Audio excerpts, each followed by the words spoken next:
ব্রাহ্মণবাড়িয়া ২ আসনের স্বতন্ত্র সংসদ সদস্য প্রার্থী ব্যারিস্টার রুমিন ফারহানা সরাইল উপজেলা নির্বাহী কর্মকর্তা ও সহকারী রিটার্নিং কর্মকর্তা মোহাম্মদ আবু বক্কর সরকারের বিরুদ্ধে পক্ষপাতের অভিযোগ এনেছেন। এ বিষয়ে তিনি প্রধান নির্বাচন কমিশনার বরাবর লিখিত অভিযোগ দাখিল করেছেন।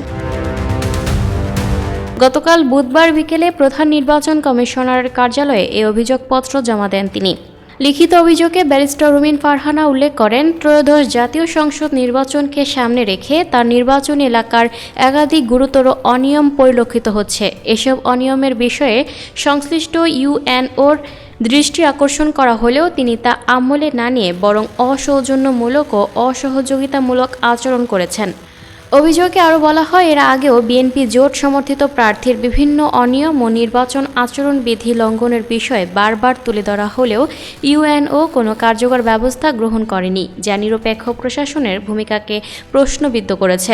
এ বিষয়ে ব্যারিস্টার রুমিন ফারহানা মুঠোফোনে আমার দেশকে বলেন, ইউএনও আমার সঙ্গে অসৌজন্যমূলক আচরণ করেছেন। তার কথাবার্তায় মনে হয়েছে তিনি কোনো একটি দলীয় প্রার্থীর পক্ষে কাজ করছেন।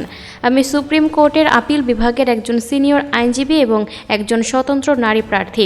আমার সঙ্গে কি এমন আচরণ করা যায়? এর প্রতিকার চেয়ে বুধবার বিকেলে আমি প্রধান নির্বাচন কমিশনারের কাছে লিখিত অভিযোগ দিয়েছি। অভিযোগের বিষয়ে জানতে চাইলে সরাইল উপজেলা নির্বাহী কর্মকর্তা ও সহকারী রিটার্নিং কর্মকর্তা মোহাম্মদ আবু বক্কর সরকার আমার দেশকে বলেন, বুধবার দুপুরে তার সঙ্গে মুঠোফোনে কথা হয়েছে।